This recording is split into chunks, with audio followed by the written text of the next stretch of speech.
My mother's message came through at exactly 2:47 p.m. on a Thursday.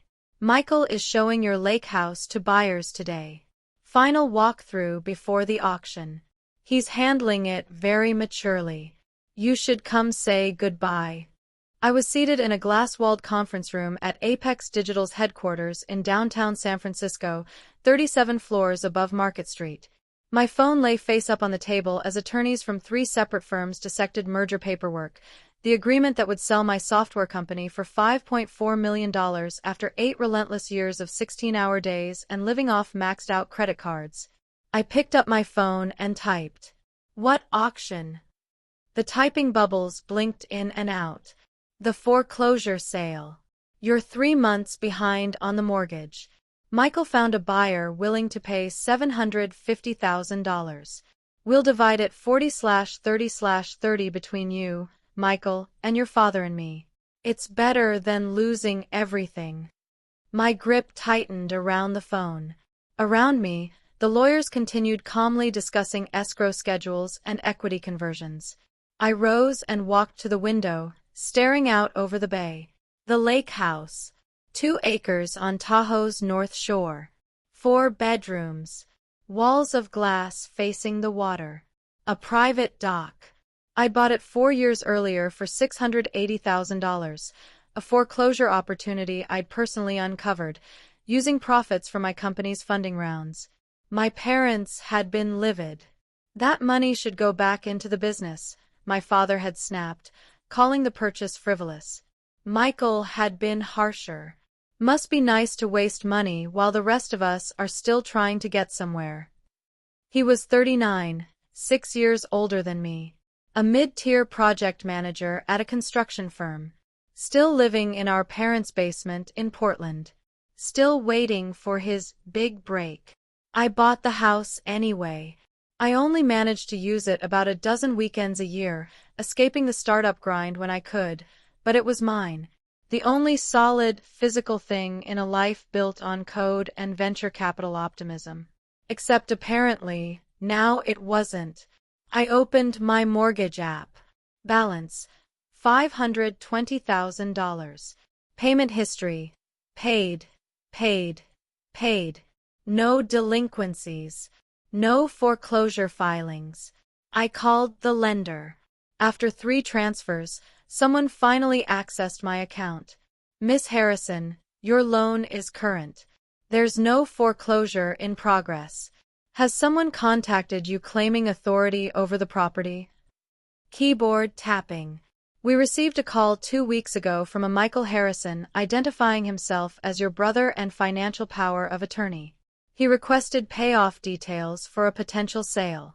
We informed him we couldn't release information without written authorization from you." "Did you tell him the property was in foreclosure?" "No, ma'am. Because it isn't." I ended the call and stared at the skyline. My brother was hosting buyers at my house. My parents were already planning how to divide the profits. They genuinely believed I was losing everything. I opened my security app. 6 cameras, installed after an attempted break-in 2 years ago. Every feed streamed live. 5 cars sat in my driveway. Inside, my living room was crowded, 20 or more people holding brochures and champagne glasses. An open house. Michael stood by the fireplace in a suit I'd never seen before, gesturing dramatically toward the view. My parents sat comfortably on my couch, nodding sympathetically at potential buyers. I increased the volume. "A rare opportunity," Michael was saying. "Prime Tahoe property at 20% below market because of a forced sale. My sister made some unfortunate financial choices with her tech startup, and the bank's stepping in. Their loss is your gain." A woman in sleek athleisure lifted her hand. "The listing says auction tomorrow at 10? "That's right. Minimum bid, $750,000. Cash offers preferred, given the timeline." "And your family is managing the sale?" "We're helping Karen through a difficult situation. She's too embarrassed to attend." His expression was polished sympathy. She was so certain her tech company would succeed. Bought this place to prove a point. At least there's equity left. My mother dabbed at her eyes. I watched for another half-minute, then returned to the conference table. Gentlemen, I said, we need to move faster. What's the quickest possible closing timeline? The lead attorney blinked. We're scheduled for next Friday. What would it take to finalize today? There was hesitation, mentions of regulatory steps, stock procedures. If both sides agree, I pressed, could we sign today and wire funds immediately? They exchanged looks. A phone call was made. 15 minutes later, we had a solution. The deal could close immediately if I accepted full cash instead of the mixed stock and cash structure. I'd lose $200,000, but the money would transfer within 2 hours. Do it, I said. At 4:45 p.m., I sat in a rental car outside my lake house, watching the final prospective buyer leave. Michael shook hands with the realtor, a BMW driving agent who looked mildly uncomfortable. My parents stepped outside. My father's arm rested around my mother. Such a shame, my mother sighed as they passed my car without noticing me. Karen had so much promise. If only she'd listened about financial responsibility. They drove off in my father's Lexus. Michael's truck remained. I stepped out of the rental and walked to the front door. I unlocked it with my key. They hadn't changed the locks, because they had no legal authority to, and walked inside. Michael stood in my kitchen, pouring himself whiskey from my bottle of Macallan 18. He spun around when the door opened, nearly dropping the glass. Karen, you startled me. This is my house, Michael. I don't need to knock. He straightened. I know you're upset, but this is the best outcome. You're buried in debt with that company. At least this way you'll salvage something. Show me the foreclosure notice. He hesitated. What? The official foreclosure notice from the bank. Show it. It's in my truck. I'll grab it. No, you won't. Because it doesn't exist. My mortgage is current. You lied to Mom and Dad. You likely misrepresented yourself to a realtor. And you absolutely lied to everyone here today. His jaw hardened. You're behind 3 months. Mom told me. Mom repeated what you wanted to believe. Did you hack my accounts? Go through my mail? Or did you just assume that because my company isn't public yet, I must be broke? Your company is a fantasy, Karen. 8 years and nothing to show. Living in San Francisco off investor money while the rest of us work real jobs. I signed the merger agreement 2 hours ago. I pulled up the executed contract on my phone and held it out to him. The wire transfer will hit my account within the hour. And for the first time all afternoon, Michael had nothing to say. Apex Digital bought my company, I said evenly. $5.4 million. Cash deal. The funds cleared at 4:15 this afternoon. Michael froze. I opened my banking app and angled the screen toward him. $5,427,340.12. 30 minutes ago, I added, I wired $520,000 to the bank and paid off the mortgage in full.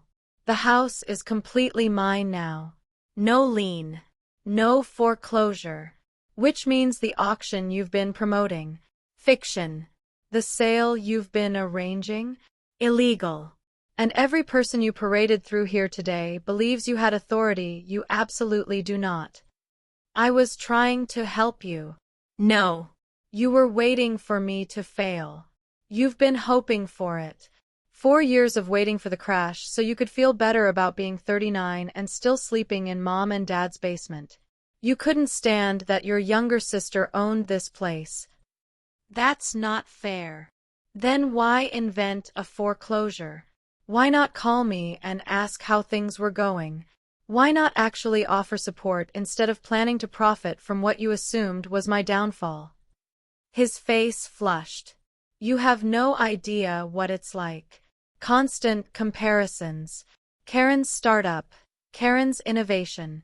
Do you know how exhausting it is being the disappointment? I let out a quiet breath. Actually, I do. Growing up, they told me to be more like you. More outgoing, more athletic, more normal. The difference is I didn't try to ruin you. I just worked. I stepped past him and looked out at the lake. The water was calm, mountains reflected in streaks of gold and orange as the sun dipped lower. Here's what's going to happen, I said, still facing the window. You're calling every single person who toured this house today. You're canceling the fake auction. You're telling them you were mistaken about my financial situation and apologizing. Then you're calling Mom and Dad and telling them the truth. Karen, I'm not done. You're also admitting that you lied about foreclosure, misrepresented yourself to my lender, and attempted to sell property that isn't yours. If that doesn't happen by tomorrow morning, I'll file a police report for fraud and attempted theft. You wouldn't. I would. I have security footage of you hosting an open house under false pretenses. I have audio of you telling buyers I was too ashamed to attend. I have records of you contacting my mortgage company pretending to have power of attorney. One of those is bad. All of them together? That's criminal. He sank onto my couch, defeated. This will ruin things with Mom and Dad. You already did that. I'm just refusing to cover for you. I turned and met his eyes. You know what hurts the most? If you'd called me and said you were struggling, I would have helped you. A condo down payment, a career connection, whatever you needed. Because you're my brother. But instead, you tried to benefit from what you hoped was my collapse. I can't forgive that. For a split second, I saw the brother who once ran beside my bike and scared off bullies. Then the bitterness returned. Leave, I said quietly. He did. My parents arrived the next morning at 8:30. I was on the deck with coffee, watching kayakers glide across the lake. Karen, my father said, tension tight in his voice.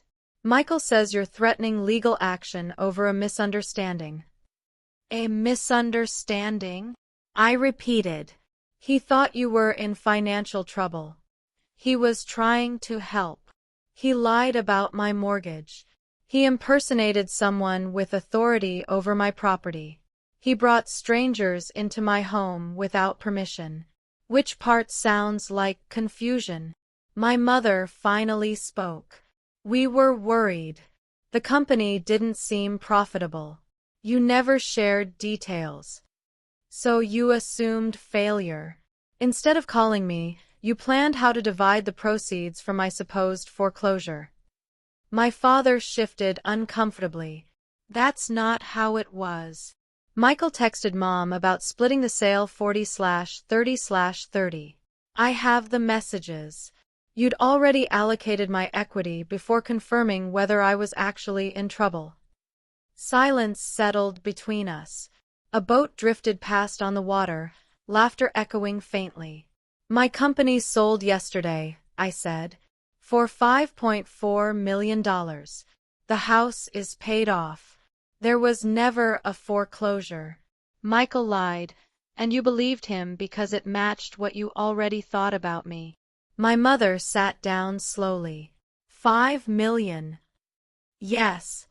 We didn't know, my father said carefully. If you had known, would you have trusted me? Or just found something else to criticize? He had no answer. I need you both to leave, I said calmly. Think about why you were so ready to believe I was failing. Why that narrative felt comfortable. Tears slipped down my mother's face. We were scared you'd get hurt.